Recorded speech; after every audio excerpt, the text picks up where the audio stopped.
For over a century, Gillette turned a simple razor into a global symbol of masculine success. Then, one weekend in 2019, a single campaign reignited a culture war and led to an $8 billion write-down. Did challenging the best a man can get cost more than anyone expected? Or was this backlash always inevitable? To answer that, we have to start at the very beginning. In 1901, King Camp Gillette patented a razor that would change the way men approached grooming. His invention, the disposable safety razor, promised a clean shave at home, no barber required. Early advertisements highlighted not just convenience, but a new kind of ritual. Fathers passed down Gillette razors to their sons, teaching them how to shave as a rite of passage. By the 1910s, Gillette's marketing linked these moments to the idea of becoming a man, weaving the brand into the fabric of family life. Sports quickly became another proving ground. Baseball stars like Honus Wagner endorsed Gillette in print ads as early as 1910, connecting athletic achievement with the daily act of shaving. Throughout the 20th century, Gillette's presence grew at stadiums and on television, reinforcing its role as a symbol of trust, success, and masculinity. The brand's visibility at major sporting events turned it into a household name, trusted by generations. By the 1950s, Gillette was more than a product. It was a marker of identity. Shaving with Gillette became a morning ritual for millions, a gesture loaded with meaning and tradition. This deep connection carried through decades, embedding the brand at the center of what it meant to grow up and become a man. The groundwork for loyalty was set long before slogans or corporate takeovers, rooted in the simple act of a father showing his son how to hold a razor. In the early 1970s, Gillette began reshaping its business with a series of technical breakthroughs that would anchor its dominance for decades. The launch of the Track 2 in 1971 introduced the world's first twin-blade cartridge, promising a closer shave and locking in a new standard for performance. 6 years later, the Atra arrived, featuring a pivoting head that adjusted to the contours of the face, a feature quickly copied by rivals but closely associated with Gillette's brand. By 1989, the sensor hit shelves with spring-mounted blades that flexed individually, further cementing Gillette's reputation for innovation and justifying premium prices at the checkout counter. Each product leap fueled Gillette's financial muscle. The brand's share of the global shaving market soared, and its pricing power allowed steady growth even as competitors tried to catch up. These advances were not just about engineering. They translated directly into billions of dollars in annual sales and a reputation for reliability that made Gillette razors a fixture in bathrooms worldwide. The scale of that value became clear in 2005, when Procter Gamble acquired Gillette for approximately $57 billion. This was one of the largest consumer goods deals in history, driven by Gillette's proven ability to turn product innovation into market leadership. For Procter & Gamble, Gillette represented a profit engine and a gateway into households across the globe. The deal signaled how much was at stake for a brand that had built its business on continuous improvement and unwavering consumer trust. By 2018, the ground beneath legacy brands was shifting. The MeToo movement had sparked a public reckoning with gender, power, and responsibility. Consumer research showed that younger buyers, especially millennials and Generation Z, were looking for brands to take stands on social issues, not just sell products.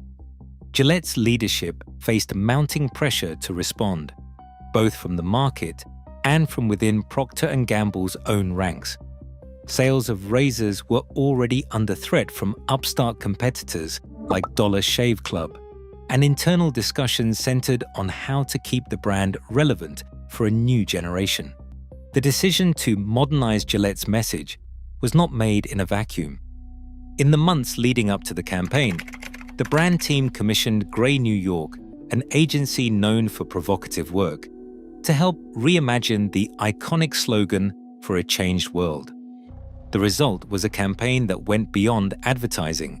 anchored by a corporate social responsibility program pledging $1 million per year to nonprofits like the Boys and Girls Clubs of America. Gillette's brand director, Pankaj Bala, described the moment as a call to action, arguing that silence was no longer an option for brands with deep cultural roots. The creative brief was clear: connect the legacy of the best a man can get to the urgent questions of what it means to be a good man now. The film that ignited the controversy runs just under 2 minutes, precisely 1 minute and 48 seconds. Directed by Kim Gehrig, it opens with a montage that blurs the line between real news footage and stage scenes. Men are shown laughing off sexual harassment, breaking up fights, and confronting bullying, each moment chosen to reflect familiar headlines and everyday encounters. The narrative is structured around a single question: what does it mean to be the best a man can be? Instead of focusing on razors or grooming, the film asks men to intervene when they witness harmful behavior, whether in the workplace, at home, or among friends. The message is direct. Boys are watching, and the next generation will learn from what men choose to ignore or confront. This moral challenge is woven through every scene, reinforced by the voiceover and the recurring motif of men stepping in to stop cycles of harm.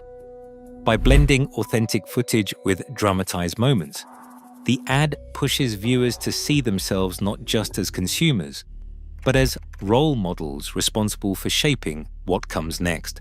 Within 48 hours of the campaign's debut, digital outrage spread across platforms at a speed rarely seen for a corporate ad. On YouTube, the dislike count soared, reaching 343,000, compared to just 83,000 likes by January 15th. Comment sections filled with anger, accusations, and calls for a boycott. The hashtag Boycott Gillette trended on Twitter and drew tens of thousands into the debate. Reaction video creators seized the moment, uploading critiques and parodies that quickly outperformed the original ad. One parody posted by eGuard Watch Company racked up 1.5 million views in less than a day, with a like-to-dislike ratio of 75:1. Algorithms on YouTube and Twitter appeared to amplify the most polarizing responses, funneling viewers searching for the ad toward critical commentary and viral takedowns. Influencers like Piers Morgan and Christina Sommers acted as accelerants, their posts and videos spreading through networks of followers and amplifying the backlash. The result was a cascade effect, each new reaction fueling more engagement, more outrage, and more visibility, turning a 2-minute film into a cultural flashpoint overnight. In July 2019, Procter Gamble announced an $8 billion non-cash write-down on Gillette's value. The official explanation pointed to shrinking demand for razors, new competition from direct-to-consumer brands, and changing shaving habits among younger consumers. Currency fluctuations and the rise of beards also played a role. Yet in the public conversation, the write-down became shorthand for the cost of controversy. Headlines and social media posts claimed the campaign had wiped out billions in revenue, even though the accounting charge did not reflect a direct loss of cash or sales. Procter & Gamble's annual report clarified that the impairment was tied to broader market shifts, not a single ad or backlash event.